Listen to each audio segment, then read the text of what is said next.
Weathered by sun and centuries, the blithe intaglios lie carved into the silent heart of California's Colorado desert. Vast, ancient figures stretching across the land, their lines faded but unbroken. The stones that shaped them have long since settled into the earth, suggesting not centuries, but thousands of years of endurance. If this is true, these geoglyphs may be among the oldest human-made monuments in North America, standing as distant cousins to the pyramids of Egypt and the temples of Mesopotamia. Yet what confounds researchers most is not their precision or beauty, but their solitude. Around them, there are no signs of life, no tools, no pottery, no settlements, no graves, nothing to hint at the hands that made them. The immense figures seem to rise from nowhere and belong to no one, as though their creators emerged from the desert, etched their message into the earth, and vanished back into myth. This emptiness has led some to believe that the blithe intaglios do not merely belong to an unknown time, but to a forgotten chapter of human history, a world that existed before the memory of civilization itself. Over the decades, countless theories have tried to explain their origins, yet every answer only deepens the mystery. The most accepted view credits the Mojave or Quechan, Yuma peoples, who may have created the intaglios roughly 900 to 1,000 years ago. In their traditions, the enormous human shapes are believed to represent Mutavilya, the creator god who molded the world and taught humankind how to live in harmony with it. From this perspective, the figures were sacred offerings, ritual effigies carved into the land to honor divine forces or mark ceremonial grounds. But even this explanation struggles against the evidence. How could these exposed earthworks remain so perfectly preserved for nearly a millennium under the punishing desert sun and ceaseless wind? By all logic, they should have eroded to nothing long ago. And yet they remain, clear, balanced, defiant, as if protected by time itself. A bolder theory proposes that the intaglios were not made by known tribes at all, but by a lost civilization that thrived long before the end of the last ice age. In this view, the figures are not religious symbols, but astronomical markers or energy maps, part of a vast prehistoric network connecting sacred sites across the globe. From the Nazca lines of Peru to the spirals of Chaco Canyon in New Mexico, to the ancient stone alignments of Australia. Perhaps, some suggest, these geoglyphs formed a kind of planetary language, a system of communication between distant peoples who shared a common vision of the cosmos.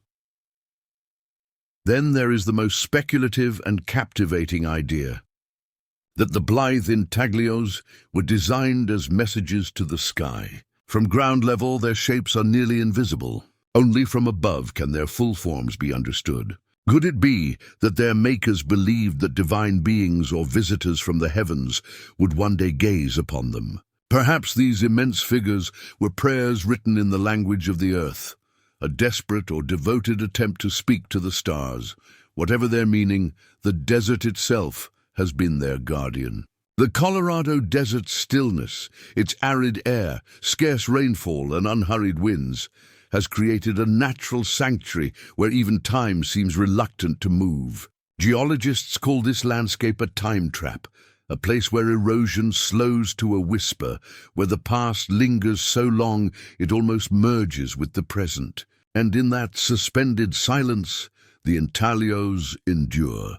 Today, they are protected by fences and watchful caretakers, studied by archaeologists, and observed from above by drones and satellites. Yet even with modern technology, LiDAR scans, infrared imaging, geological surveys, their true age and purpose remain out of reach. No one knows who carved them, how long ago they were made, or what they were meant to say. Perhaps they are not simply art, but echoes of humanity's oldest question, our longing to bridge the distance between earth and sky. In Mojave legend, these figures are said to be the footprints of gods, left when divine beings walked the land. To the Quechan people, they are ancestral spirits, guiding souls through the afterlife. Whether myth or memory, these stories share a truth that transcends history. Time does not move in a straight line. It circles endlessly, folding past into present. And so, even in an age when humanity can measure the lifespan of stars and send machines to the edge of other worlds, we still cannot date a handful of carvings beneath our own sun. The blithe intaglios remain, patient and silent, a riddle etched in dust, a reminder that the earth keeps its greatest secrets not to deceive us, but to humble us. Perhaps these figures endure to remind us of what we have forgotten, that we are only a fleeting moment in an eternal story, written by ancient hands beneath a sky that remembers everything. Inside, all conventional explanations begin to fall apart. The Valley Temple does not feel like a place of worship. It feels like something else entirely. Its vast chambers are stark, geometric, and eerily silent, devoid of altars, offerings, inscriptions, or hieroglyphs. No prayers were carved into its walls, no symbols left to honor the dead. Instead, the space is defined by massive red granite pillars and perfectly aligned stone blocks, an architecture of precision rather than piety. It seems less the work of priests and more the creation of engineers. This has led many researchers to question whether the Valley Temple truly served a religious function at all. Some propose that it may have been technological in purpose, perhaps a hydraulic system designed to regulate or channel the Nile's floodwaters, or even a storage complex intended to preserve something vital from destruction. Others suggest it was built to withstand immense pressure, as though its creators foresaw a cataclysmic flood or earthquake that would reshape the land. Its walls, thicker than any other structure in Egypt, suggest not celebration, but survival. If this is true, then the Valley Temple may not have been a house of gods, but a fortress of knowledge, bridging two worlds, one lost to the flood and one reborn in its wake. No hieroglyphs, no relics, no gods, only stone. The silence seems deliberate, as if the builders intended their message to endure beyond language, beyond time. The red granite that lines its walls once shone like fire beneath the Egyptian sun, casting a strange metallic glow throughout the temple's halls. Standing inside, one might feel less in a tomb and more in an ancient machine, dormant but not dead, waiting. Some theorists even suggest that the Valley Temple functioned as an acoustic device, where sound and vibration were used to interact with the physical world, perhaps to generate resonance or energy. It is a theory that straddles the line between myth and science. Yet the structure's uncanny proportions and harmonic geometry continue to fuel speculation. Recent ground-penetrating radar studies have revealed something even more astonishing. Beneath the Valley Temple lie hidden cavities, echoing chambers that may connect to a deeper network under the Giza Plateau. These tunnels, still unexplored, could hold the key to questions that have haunted archaeology for centuries. Who built the Valley Temple? When and why? Since the 1990s, researchers such as Graham Hancock have proposed that the Valley Temple is not a product of dynastic Egypt at all, but a relic of a lost global civilization, a culture wiped out by catastrophe at the end of the last ice age. In this theory, monuments like Giza, Baalbek, Pumapunku, and Göbekli Tepe are fragments of a vast ancient network built by a people who possessed advanced understanding of astronomy, geometry, and the energetic forces of the earth. From this perspective, the Valley Temple was not constructed for ritual, but as part of a planetary alignment system, a map in stone marking Earth's position in cosmic time. Perhaps these builders sought to leave behind a message or a warning to remind future civilizations that great cycles repeat, and that what once happened could happen again when the heavens return to their ancient alignments. Whether a place of energy, a refuge from disaster, or a monument to forgotten science, the Valley Temple remains one of Egypt's most profound enigmas. It speaks not through inscriptions or myth, but through geometry, silence, and endurance. And maybe that was always its purpose, to remind us that every civilization, no matter how mighty, has limits. Stone and curiosity may be the only things that outlast time itself. beneath the crowded streets of modern Mexico City, under layers of colonial foundations and centuries of forgotten dust, another mystery waits. Deep below the Templo Mayor, the Great Pyramid that once stood at the heart of Tenochtitlan, the Aztec capital, archaeologists have uncovered a tomb unlike any ever found in Mesoamerica, the tomb of the Eagle Warriors. This hidden chamber is more than a burial site. It is a symbolic gateway between life, death, and divinity, a place where warriors who died in battle were believed to rise again with the sun. If the Valley Temple might preserve a message from a forgotten age, the tomb of the Eagle Warriors preserves a faith that life itself could transcend death. And perhaps buried beneath these sacred stones, the Aztecs guarded not just their dead, but the secret of resurrection, the belief that even in silence and darkness, the sun would rise again. For archaeologists, discovering a hidden tomb beneath the Templo Mayor was like finding a heartbeat beneath the stones of a civilization long thought silent. For decades, the sacred pyramid at the heart of ancient Tenochtitlan had been excavated, mapped, and studied in meticulous detail. Its altars, offerings, and sacrificial platforms were well documented. No one expected that anything so profound could remain undiscovered. Yet when teams equipped with ground-penetrating radar and precision excavation tools probed deeper than anyone had dared before, they encountered a sealed chamber, walled off by layers of volcanic rock, placed with deliberate care as if to shield it from both time and trespassers. What they uncovered inside would transform everything we thought we knew about Aztec death, faith, and heroism. The chamber, soon named the Tomb of the Eagle Warriors, was unlike any burial site ever found in Mesoamerica. Its construction was breathtakingly deliberate. Narrow corridors funneled explorers into a central chamber whose stuccoed walls were painted with visions of soaring eagles, blazing suns, and rivers of crimson flowing into the underworld. Every detail served a cosmic purpose.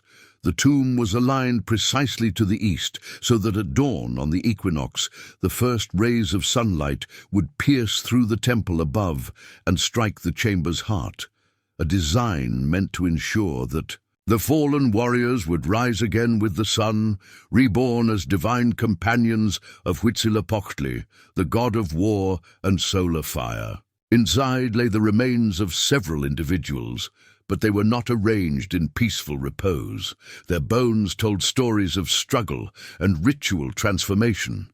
Some were buried with obsidian blades and feathered shields, poised as if still in battle.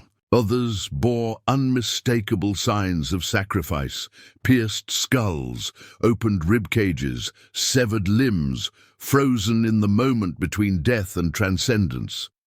It was as though the tomb captured the instant a mortal became immortal, when a warrior's heart was torn from his body to join the eternal sun. What puzzled researchers most was the location of this tomb. It lay outside the central ceremonial axis of the Templo Mayor, deliberately hidden beneath secondary platforms, far from the grand public altars where sacrifices were made.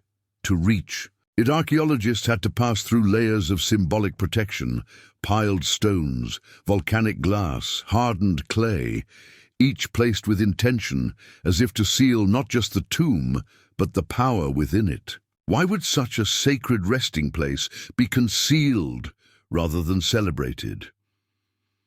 One theory proposes that it was the final resting place of the emperor's elite guard, warriors whose deaths were considered too holy for public ceremony.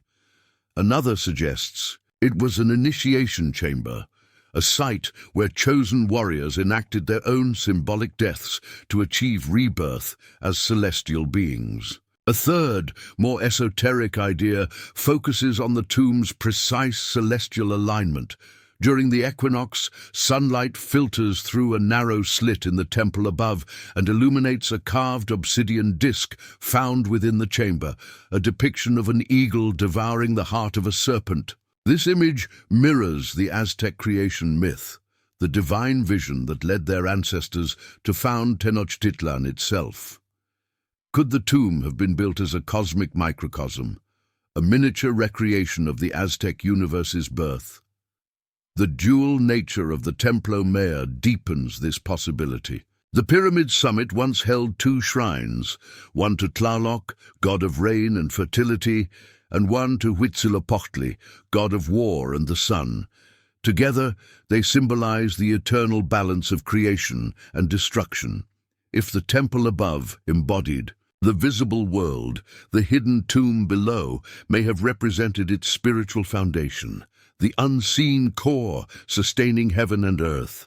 Beneath, the place where hearts were offered in sacrifice, the hearts of the empire's greatest warriors lay at rest, forever united with the sun they died to feed.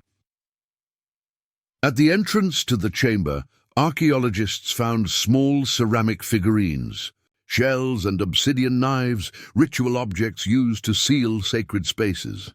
These offerings suggest that once the last warrior was interred, priests performed a final rite to close the tomb, locking its energy within the earth. Perhaps that is why it remained untouched for centuries. It was never meant to be found again. Among the most haunting discoveries were a series of half-human, half-eagle sculptures, their faces twisted between ecstasy and agony, as if caught mid-transformation. Feathers merged with flesh, wings unfolded from human shoulders, and eyes seemed to look upward toward a rising sun. These were not mere decorations. They were the embodiment of the Aztec belief in metamorphosis, the sacred passage from mortal to divine. For the Aztecs, to die in battle or sacrifice was not to perish. It was to ascend. The tomb of the eagle.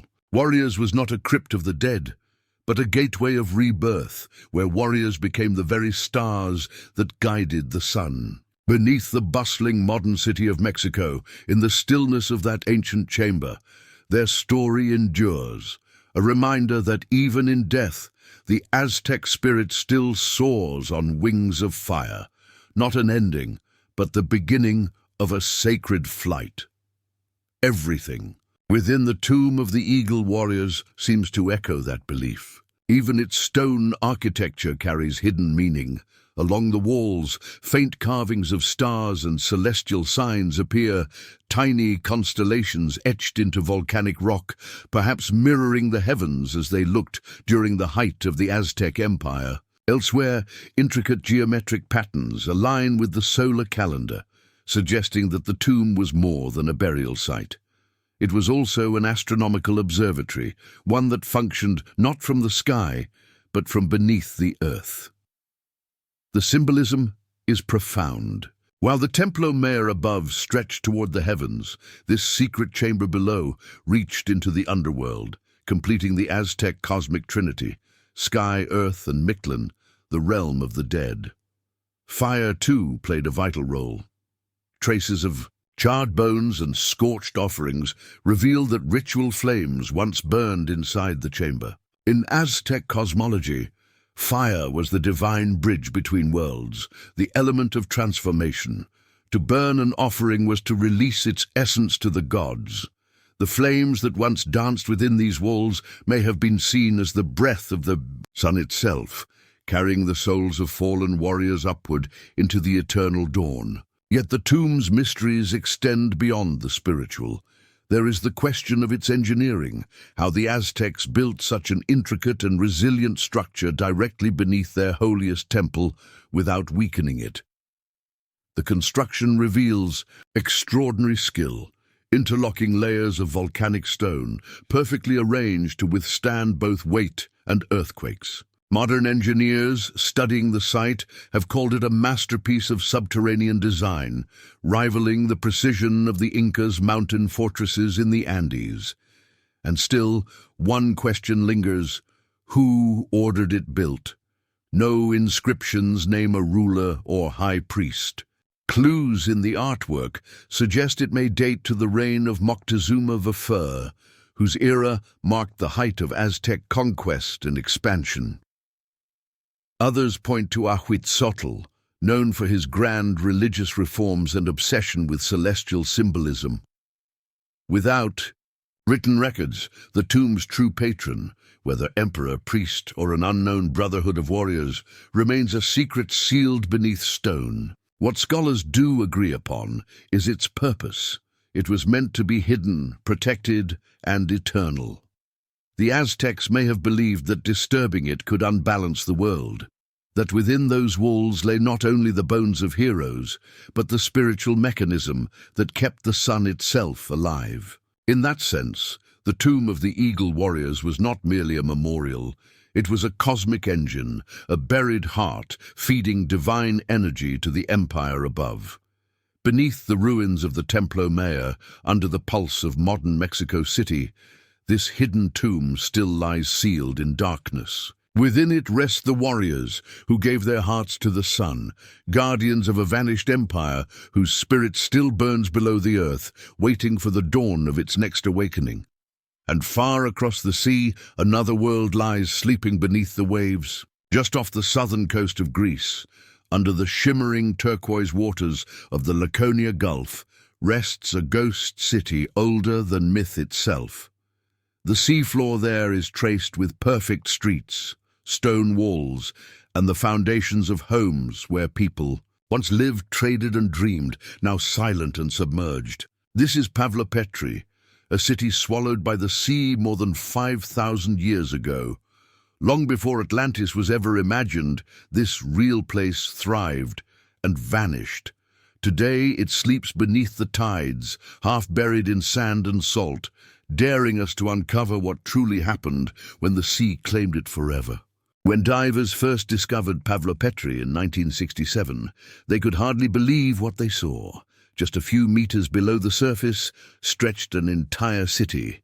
Streets, squares, houses, tombs, and even a drainage system, astonishingly preserved in the still waters of the Mediterranean. Unlike scattered ruins elsewhere, Pavlopetri was no fragment. It was complete, frozen in time, untouched for over 50 centuries. Archaeologists determined that the city was built around 3000 BCE at the dawn of the Bronze Age, making it the oldest known underwater city in the world. As old as, perhaps even older than, the Minoan civilization of Crete, the city of Pavlopetri stands as a silent testament to humanity's first flirtation with urban life and maritime power. With its scale and sophistication, it was clearly far more than a humble fishing village. This was a thriving Bronze Age metropolis, where people understood architecture, trade, and governance long before such ideas took root elsewhere in Europe. Modern sonar scans reveal a remarkable level of planning. Parallel streets, rectangular, housing blocks, and even an underground drainage system, features more advanced than those found in many medieval towns thousands of years later. Some homes had multiple rooms, courtyards, and paved floors, evidence of comfort and social hierarchy. Their inhabitants were not simple farmers, but likely merchants, artisans, and nobles, part of an early class that thrived on the wealth of sea trade. Fragments of Minoan and Mycenaean pottery uncovered at the site confirm that Pavlopetri was deeply entwined with the great seafaring cultures of the ancient Mediterranean. Its merchants traded olive oil, wine, copper, and textiles between the civilizations of the Aegean, Egypt, and Anatolia. The city's position near the southern Peloponnesian coast made it a natural crossroads of commerce, a maritime hub connecting east and west in a golden age of trade that predated recorded history. But one question haunts every diver and archaeologist who has descended into those turquoise waters. How could an entire city vanish beneath the sea and remain so perfectly preserved? The most widely accepted explanation points to the restless geology of the region. The Laconian Gulf lies at the edge of the Aegean microplate, where the African and Eurasian tectonic plates grind endlessly against one another. Over thousands of years, this slow-motion collision has warped the land, lifting some coasts and sinking others. Geological surveys show that the seabed around Pavlopetri has subsided by roughly 3 to 4 meters since antiquity, just enough to drown the city beneath rising waters. Perhaps one violent earthquake or a series of tremors tilted the ground, allowing the sea to pour in and swallow the streets that once rang with voices. Yet earthquakes alone might not tell the full story. Around 1600 BCE, the cataclysmic eruption of Thera, modern-day Santorini, devastated the entire Aegean world. The explosion shattered the island, darkened the skies, and unleashed a chain of tsunamis up to 30 meters high. Pavlopetri lay directly in their path. One can almost imagine that night, the sea pulling back in eerie silence, then returning as a wall of black water that tore through homes and temples in a single, merciless instant. A city that had thrived for centuries may have been obliterated in one night of fire and flood, its ruins buried beneath layers of sand and silt. But there is another, quieter theory. Some scientists believe Pavlopetri was not destroyed in violence at all, but simply drowned by time. As the last ice age ended and glaciers melted, global sea levels rose steadily. Year by year, the shoreline crept closer, fields turned to marsh, courtyards filled with salt water. Eventually, the people must have packed their belongings and sailed away, watching their cities sink inch by inch, a slow, sorrowful surrender to the sea, whatever the cause. What astonishes researchers most is the state of preservation. Despite millennia underwater, there are no signs of fire, warfare, or volcanic debris, only the serene decay of stone. The sea, which so often destroys, has instead become Pavlopetri's guardian. The region's calm, mineral-rich waters have protected its streets from erosion, freezing the city in a state of suspended time. In 2009, a groundbreaking expedition by the University of Nottingham and UNESCO mapped the city in unprecedented detail, using diving robots, laser scanning, and 3D modeling. The data revealed 15 buildings, 12 streets, 2 cemeteries, and traces of an ancient harbor, even grooves in stone where ships once docked. Every wall, every pottery shard tells a story of a once vibrant world now encased in silence. Perhaps in its final days, the people of Pavlopetri sensed what was coming: the trembling of the ground, the creeping tide, the strange haze over the horizon. And then, one night, the sea rose up and took everything. The next morning, there was only stillness. The city of Pavlopetri, alive for centuries, vanished without a cry, its houses never rebuilt, its name forgotten. And yet, beneath the tranquil waves, its streets still endure, whispering the memory of a civilization swallowed but not erased by time. Its name was erased, but its story endured in whispers. Some scholars have even dared to compare Pavlopetri to the legendary Atlantis, described by Plato. Of course, it lacks the grandeur of that mythical empire, yet the parallels are haunting. A prosperous coastal city, swallowed suddenly by the sea, forgotten for millennia, and then rediscovered by chance. Could Pavlopetri be the faint echo of the real event that inspired the Atlantis myth, a memory passed down through generations, transformed by time into legend? Today, Pavlopetri still rests beneath the calm, shallow waters of the Laconian Gulf, only a few dozen meters from the shore. The sea glides gently over crumbled walls and moss-covered stones, blurring the boundary between past and present. If you dive there, you can still walk its ancient streets, your fingers brushing against the floors of homes built 5,000 years ago. Everything remains where it once stood, silent, sunlit, and timeless. Archaeologists continue to map the city with extraordinary precision. Using 3D scanning and digital modeling, they are rebuilding Pavlopetri in virtual form, allowing the world to explore this Bronze Age metropolis without ever submerging beneath the sea. Yet for all the advances in technology, the true cause of its submersion remains unknown. Perhaps it was an earthquake, perhaps a tsunami, or perhaps the slow, imperceptible rise of the sea, a centuries-long drowning that no one could stop. Whatever the cause, Pavlopetri endures as a warning carved into the seafloor, a reminder that every civilization, no matter how advanced or magnificent, stands at the mercy of the earth and sea. One wave, one tremor, one forgotten moment, and all that we build can vanish into silence. As the setting sun paints the water gold, one cannot help but wonder, was Pavlopetri merely a drowned city, or a message across time, whispering that no civilization is truly immortal? Perhaps the greatest stories of humanity are not the ones we write, but the ones that sleep beneath the waves, waiting to be rediscovered. Long before the myth of Atlantis was ever told, another real city stood upon the edge of the Aegean, Akrotiri, vibrant, artistic, and alive with color. Its walls glowed with murals of flowers, sailors, and festivals, its streets filled with the laughter of children and the rhythm of trade. Then in a single moment it vanished, buried beneath a mountain of volcanic ash on the island of Santorini.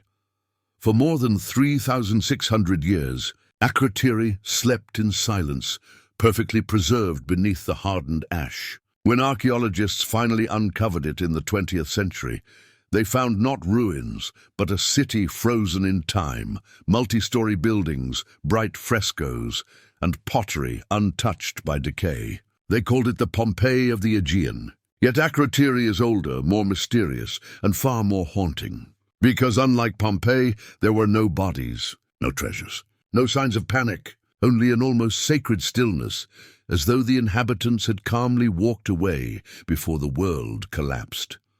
Archaeologists now believe Akrotiri flourished around 1600 BCE, during the height of the Minoan civilization, one of the most sophisticated cultures in the ancient world. The city was a masterpiece of early urban design, stone-paved streets, multi-level homes, balconies, and even a dual plumbing system for fresh and waste water.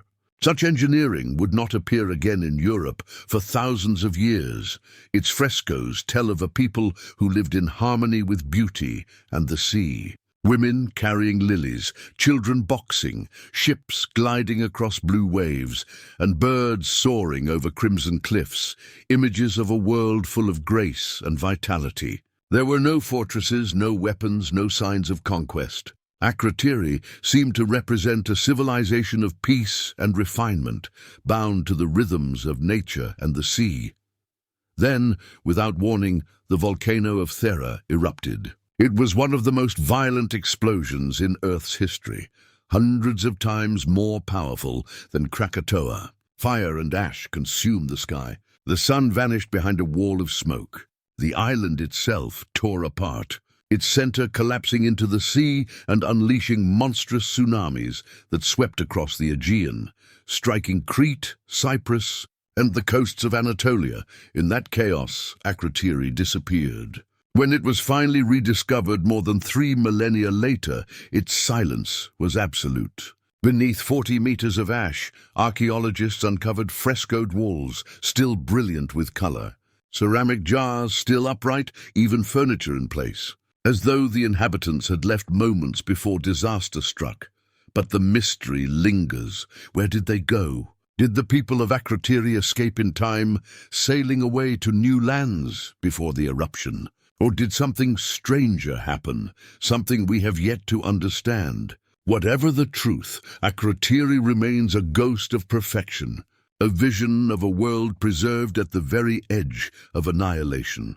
Proof that beauty can outlast even the fire of the earth itself. Everything in Akrotiri remained exactly as it had been left. The frescoes still glowed with brilliant color. The stone streets still wound toward the ancient square. It was a world paused mid-breath, as if someone had pressed pause on history itself. Yet within that stillness arose a chilling question. Where were the people? After decades of excavation and thousands of tons of ash removed, archaeologists found no human remains. No animals, no signs of struggle or panic. Unlike Pompeii, there were no bodies frozen in agony, no clasped hands or fleeing shadows. Akrotiri was utterly empty. Stranger still, the city's homes contained no valuables or treasures. The rooms were clean, the pottery neatly stacked, the doors still open, as though the inhabitants had calmly tidied their homes before departing forever. This eerie order has led researchers to believe that the people of Akrotiri knew what was coming. Perhaps a series of tremors shook the island before the great eruption. Cracked walls, collapsing roofs, the earth rumbling beneath their feet. The islanders, attuned to their volcano's moods, must have sensed the catastrophe building.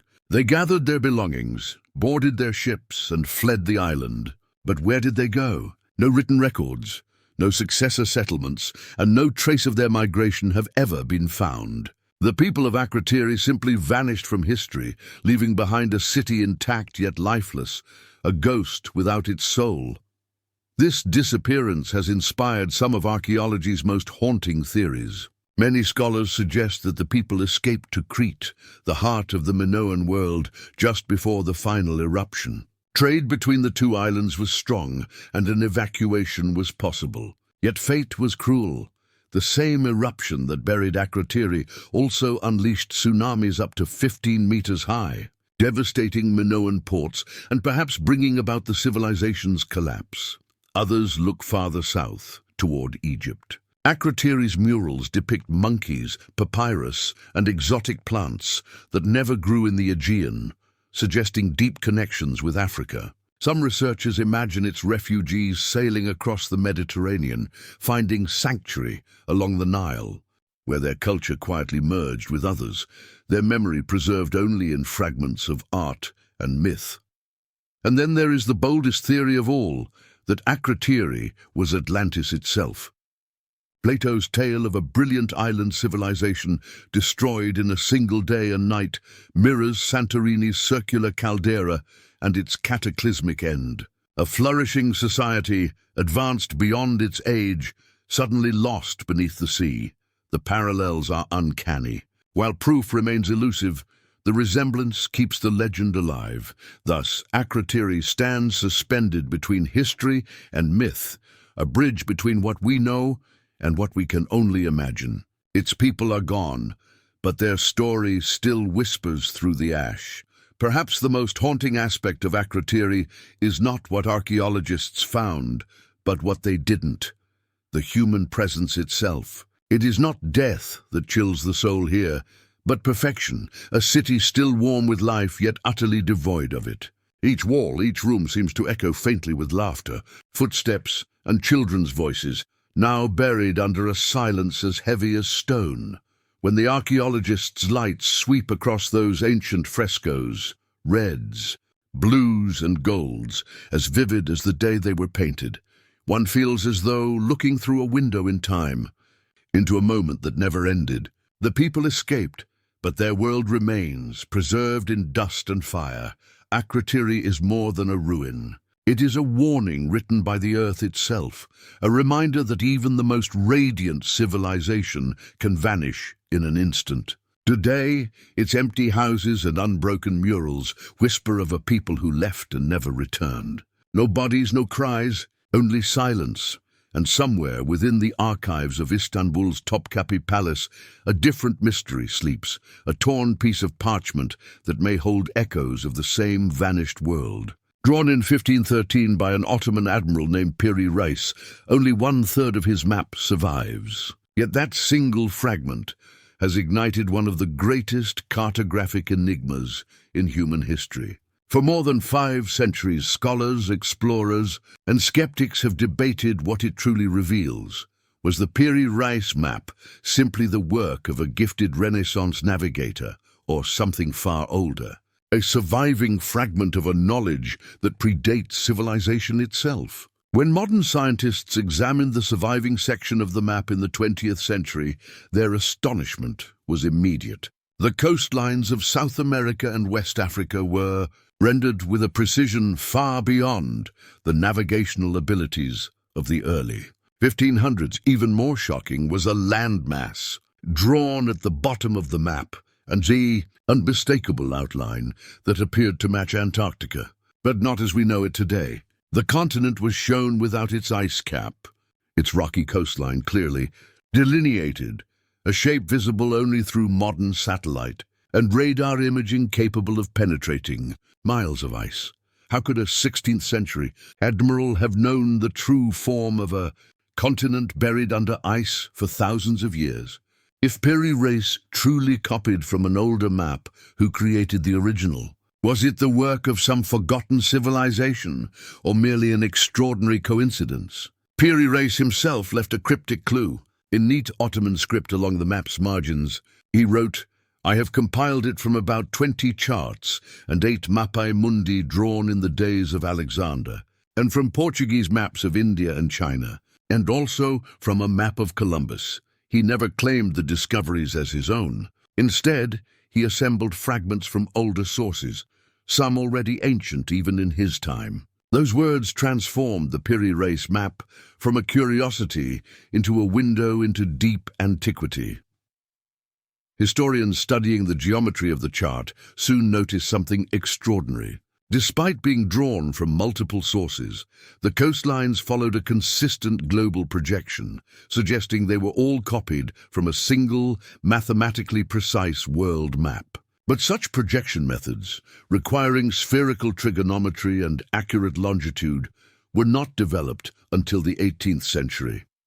This revelation inspired a radical hypothesis that Piri Reis had unknowingly preserved the final echo of an ancient world-mapping tradition, unborn long before recorded history. Who then could have created such a map? Some point to the Library of Alexandria, the fabled storehouse of all ancient knowledge destroyed in waves of conquest. Others credit the Greek geographers of the Ptolemaic era, who may have inherited star charts and sea routes from older, now forgotten navigators. But there are those who whisper of something older still, a prehistoric civilization that existed before the end of the last ice age, when sea levels were lower, coastlines different, and Antarctica perhaps free of ice. In the 1960s, historian Charles Hapgood reignited the debate. After years of analysis, he concluded that the Piri Reis map contained data derived from accurate spherical geometry, impossible for 16th century cartographers. He argued that multiple ancient maps, the Orontius Phineus Boachi and Dulcet Portolan charts among them, shared the same mysterious projection, as though each had been copied from a single master source of global origin. Hapgood called this pattern the ancient global map tradition. If his theory is correct, then the cartographers of Egypt, Greece, Arabia, and China may all have inherited fragments of one primordial map, a chart that once depicted the entire Earth before the rise of known civilizations. The most haunting feature of the Piri Reis chart lies at its southern edge. There below South America runs a continuous coastline, corresponding precisely to Queen Maud Land, a region of Antarctica now buried beneath 2 miles of ice. Modern radar imaging has confirmed that this section's subglacial topography matches the map's contours with uncanny accuracy. Geological studies further reveal that this area was ice-free at least 6,000 years ago, long before any known civilization possessed seafaring technology or cartographic science. If the Piri Reis map truly depicts this ancient landscape, it must have been based on surveys far older than recorded history, perhaps made when humans, according to mainstream archaeology, were still hunter-gatherers. The implications are staggering. Someone, somewhere, knew the true shape of the Earth's southern continents thousands of years before modern science. Who could they have been? Some researchers look to prehistoric mariners, the Proto-Egyptians, the Phoenicians, or the enigmatic sea peoples who might have explored the far reaches of the ancient oceans. Others turn to myth, recalling Plato's tale of Atlantis, a great maritime civilization destroyed by floods. They imagine that before its fall, its navigators charted the world. Their maps later rediscovered by scholars of Greece, Egypt, and finally by Piri Reis himself. Whatever the truth, the 1513 map remains one of the most tantalizing enigmas in human history, a fragile parchment that seems to whisper of a forgotten age of global knowledge, when the world was smaller, the seas wilder, and the limits of human understanding stretched far beyond the horizon. In this interpretation, the ancient global map pattern within the Piri Reis chart is not coincidence but signature, a cartographic fingerprint left by a civilization long erased by the sea. Each later culture that copied fragments of those maps unknowingly preserved traces of their lost precision.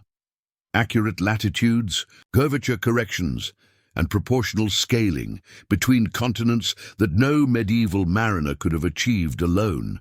Over centuries, these fragments passed from Egyptian scribes to Greek scholars, from Arab geographers to European explorers, each copying, translating, and redrawing until the original design was almost unrecognizable. By the time the Ottoman admiral pieced his chart together in 1513, only the faint outline of that primordial knowledge remained, like a constellation glimpsed through clouds. Modern historians, of course, offer a more cautious view. They argue that the Piri Reis map's seeming accuracy is a product of chance and overinterpretation. The section thought to depict Antarctica, they say, might actually represent the southern coast of South America, its contours stretched and distorted by projection errors. Piri Reis, a skilled but limited compiler, likely stitched together Portuguese and Arabic portolan charts, each regionally precise but globally inconsistent. Yet this explanation fails to account for the geometric coherence that runs through the chart. Even if accidental, its alignment with a modern spherical Earth remains hauntingly exact. It is as though, within a mosaic of fragments, the pattern of a perfect circle still shines through. The mystery of the Piri Reis map endures because it touches something deeper than geography, a universal unease that we may have forgotten who we once were. Every civilization builds upon the ruins of another. Every chart is a palimpsest of older knowledge. Whether the ancient global pattern originated from a lost prehistoric survey or from the recurring genius of humankind, it reveals a truth about us. The unbroken human impulse to measure, to map, to understand the world as a whole.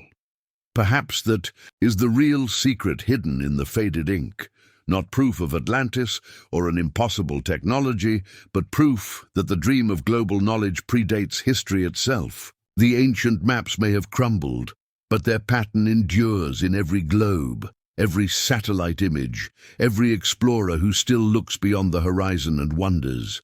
If such a map truly once existed, drawn before ice buried Antarctica, and before history began, who were its creators? Were they early humans far more advanced than we imagine, or heirs to a civilization erased by time? The parchment of Piri Reis does not answer. It only whispers across 5 centuries. Knowledge is never truly lost. It is only forgotten, waiting to be found again. Along the southern banks of the Nile, where the red sands of Nubia meet the burning horizon, ancient temples lie carved into the cliffs. The Nubian rock-cut sanctuaries, silent witnesses to civilizations that thrived thousands of years ago. Yet what truly fascinates archaeologists is not the grandeur visible above ground, but the shadowed labyrinths below, the subterranean chambers where sunlight has not touched for millennia, and where many believe the oldest secrets of humankind still sleep. If these hidden depths truly guard such ancient knowledge, what might lie beneath them? Lost science, a spiritual gateway, or something else entirely? The temples of Soleb, Gebel Barkal, and Wadi Asebua still bear carvings of pharaohs offering to the gods. But when explorers first descended into their underground passages, they realized these were not mere tombs or storerooms. Narrow corridors, cut directly into the bedrock with no formal entrances, plunged dozens of meters below the surface. Some were so tight one could only crawl through them. Others opened into sudden vertical shafts that seemed to channel faint shafts of light from above. The upper temples were unmistakably Egyptian, columns, reliefs, and solar iconography devoted to Ra. Yet the chambers below told another story. On those hidden walls, archaeologists found figures with distinct Nubian features, dark skin, broad foreheads, tightly curled hair, accompanied by symbols unlike any known hieroglyphs. Some markings resembled Meroitic script, the still undeciphered language of the Kushite kingdom. Scholars now believe that within these caverns, Nubian priests merged Egyptian theology with their own older spiritual traditions, creating a secret cult devoted to death, rebirth, and the cosmic energy of the soul. In the 1970s, a joint French-Sudanese expedition exploring the deepest level of the Soleb temple uncovered something astonishing. The walls were not carved entirely from natural sandstone like the rest of the complex. Embedded within them was a dark, metallic-tinged material with weak magnetic properties, utterly foreign to the surrounding rock.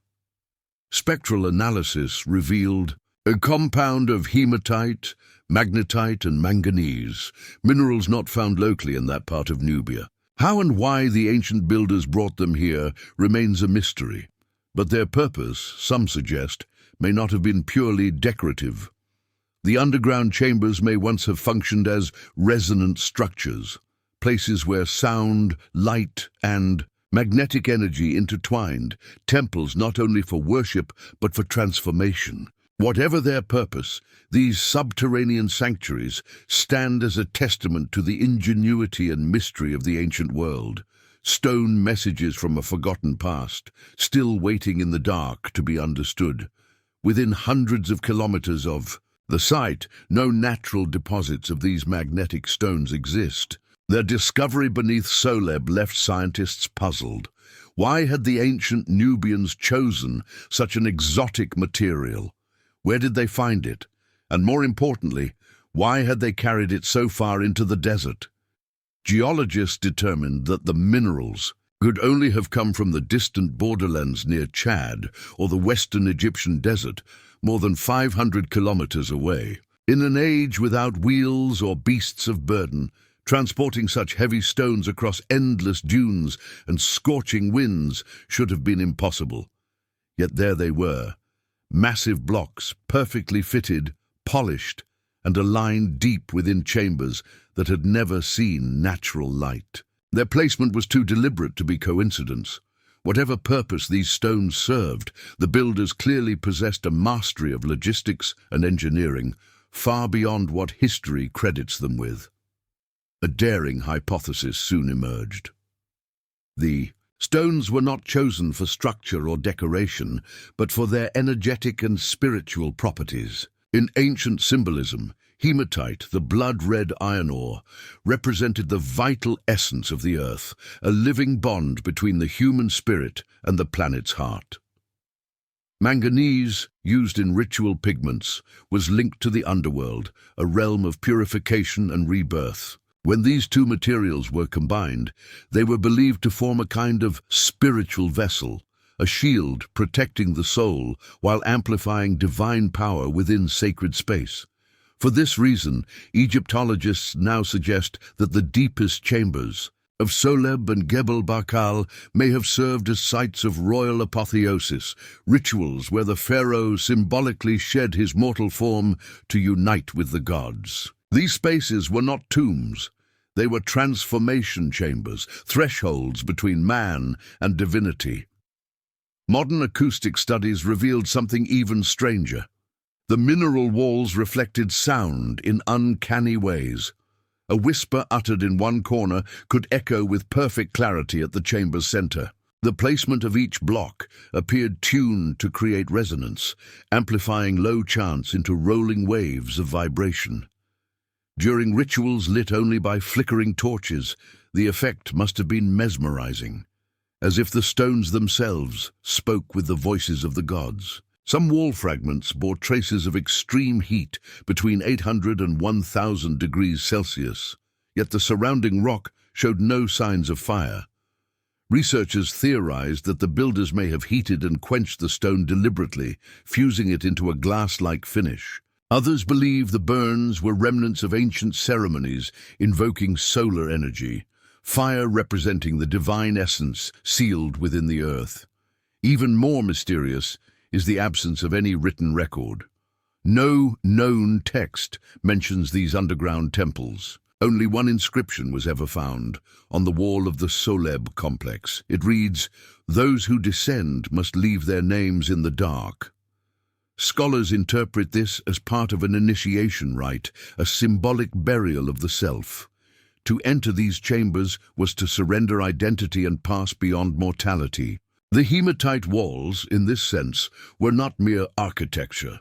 They were the boundary between life and eternity, between human memory and the silence of the divine.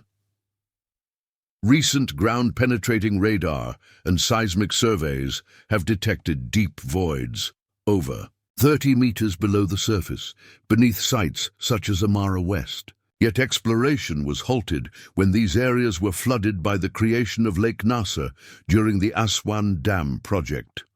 Much of this subterranean world now lies sealed underwater, hidden from both light and history. Many archaeologists believe that what we have uncovered is only the outer shell of something far greater. The lost lower levels of Nubia's temples may yet reveal an understanding of energy, magnetism, and matter that modern science has barely begun to rediscover. Some researchers have speculated, cautiously, that the weak magnetic fields in these chambers could have been harnessed for orientation, ritual synchronization, or even electrostatic effects. Whether scientific or spiritual, it is clear that the builders possessed a profound awareness of the Earth's forces. Today, as the sun sets over the Sudanese desert, the colossal statues of Abu Simbel still blaze in golden light. But far below, in the sealed darkness, the metallic walls of Soleb and Gebel Barkal remain, silent, magnetic, alive. They endure like the very skin of the earth, preserving the breath of a vanished world. Whether born from divine faith or forgotten science, these chambers remind us that ancient humanity built not merely to worship, but to speak to the cosmos. Their words were carved in stone, written in light, and forged in minerals that hum faintly even now, waiting for the day when we will finally listen and hear what the Nubians once knew, the story of knowledge fused with stone, of a spiritual science so profound that modern thought has only begun to glimpse its depth. Beneath the rolling hills of Italy's Lazio region, hidden under fields of wild thyme and olive trees, lies a city unlike any other, a city not for the living, but for the dead.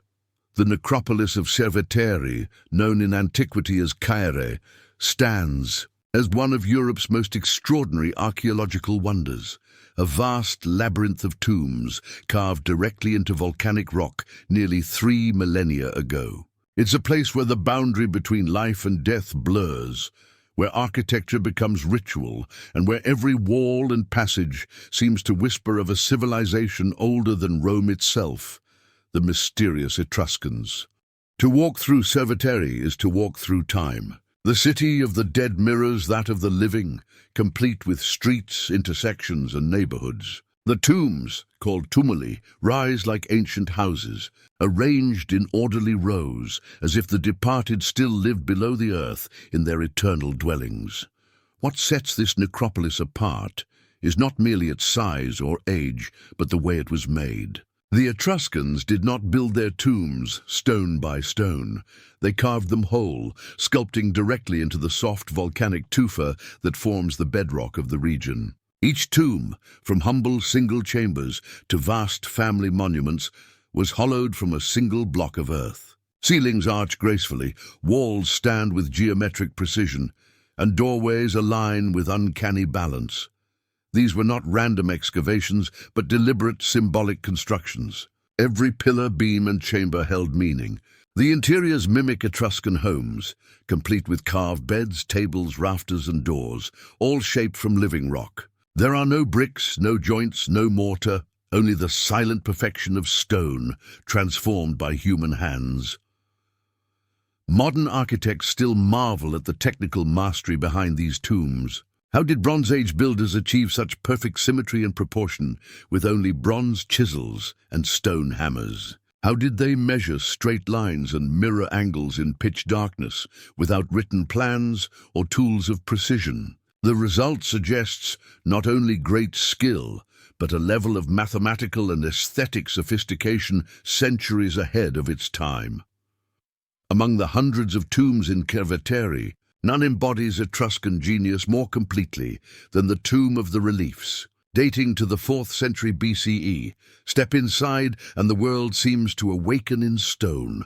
Every surface is alive with carved objects, shields, swords, vessels and tools, rendered in exquisite low relief. Walls bloom with color, faded reds, ochres and blues that once glowed like sunlight. The ceiling arches like a wooden roof, complete with carved beams, mimicking the living world above. But beneath this artistry lies a deeper truth. To the Etruscans, death was not an ending, but a continuation, a passage to another form of existence. The tomb was not a grave, but a home of eternity. The carved furniture and tools were not mere decoration. They symbolized comfort and continuity, ensuring the dead remained surrounded by the familiar.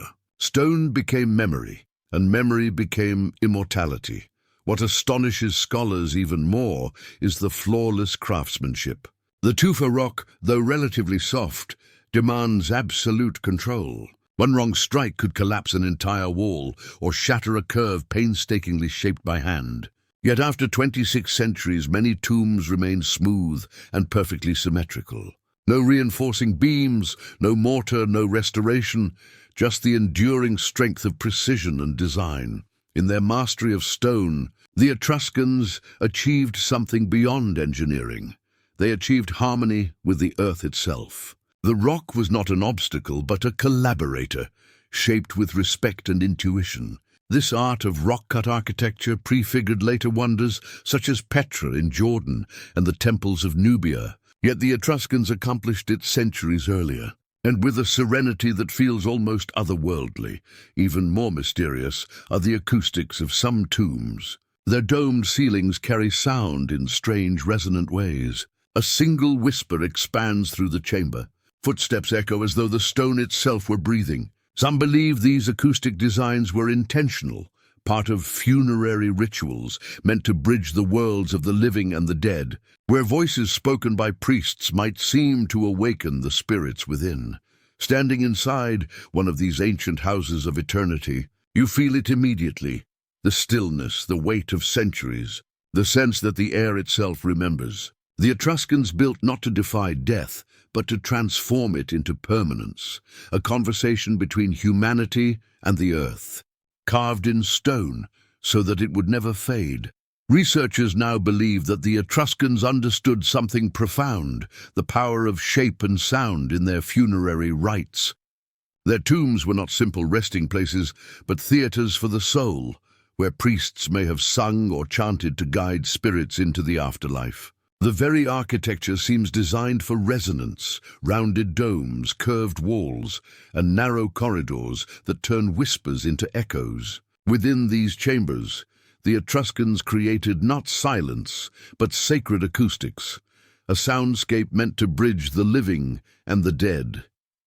No surviving text explains how these structures were made. The Etruscan language, still only partly deciphered, offers little insight. Yet the evidence left in stone tells its own story.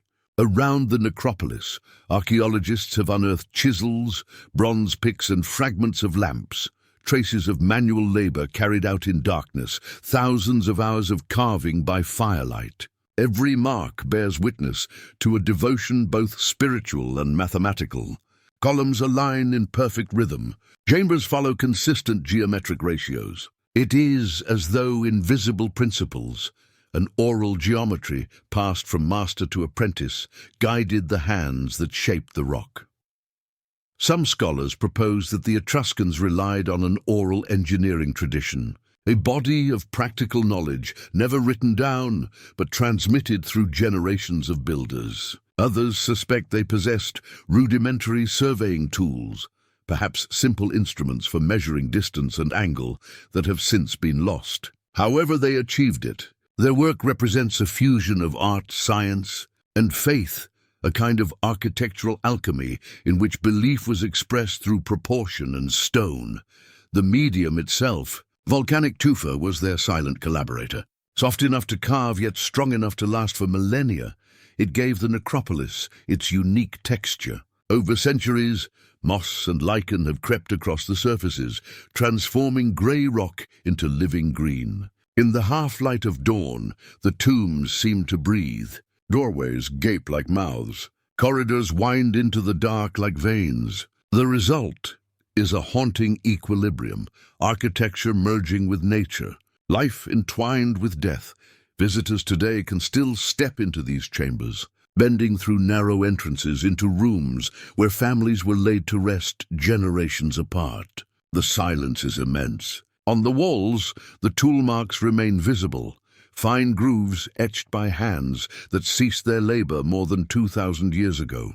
To touch them is to bridge time itself, to feel the persistence of human intention across eternity. Archaeologists believe that what has been uncovered at Cerveteri represents only a fraction of the necropolis. Ground-penetrating radar has revealed entire hidden districts below the surface, with tombs and tunnels yet to be explored. Local legends tell of farmers who, ploughing their fields, struck hollow stone and uncovered sealed doorways leading into airless chambers, their murals still vivid, untouched since antiquity. These stories, whether myth or memory, suggest that the Etruscans built not only for the dead, but also to protect their mysteries from the living. At its heart, Cerveteri is more than a cemetery. It is a philosophical statement in stone. To carve one's home from a single block of earth was to deny decay, to assert permanence in the face of oblivion. The Etruscans did not seek conquest like their Roman successors. They sought continuity. Their tombs were acts of defiance, architectural testaments proclaiming, "We were here and we remain." Every chisel mark carries that message. The necropolis is not a ruin. It is memory fossilized in form, crafted so precisely that even time itself has become its servant. While empires rose and fell, the city of the dead endured, silent, intact, patient beneath its mantle of earth. Today, the necropolises of Cerveteri and Tarquinia are honored as UNESCO World Heritage Sites, celebrated for their beauty and mystery. Yet even now, we grasp only fragments of what they meant to their makers. Why such devotion to precision and symmetry? Were these tombs reflections of earthly homes, or cosmic diagrams, each chamber representing a realm of the heavens? Without fully deciphering their language, the answers elude us. Perhaps that is as the Etruscans intended. Their civilization, advanced yet enigmatic, chose to speak through silence, to leave behind not words, but forms. As the sun sets over Cerveteri, golden light pours into the tomb entrances, illuminating carved beams and columns one last time before fading into shadow. In that fleeting glow, the Etruscan vision reveals itself. They did not build to escape death. They built to bridge it, carving eternity from the bones of the earth.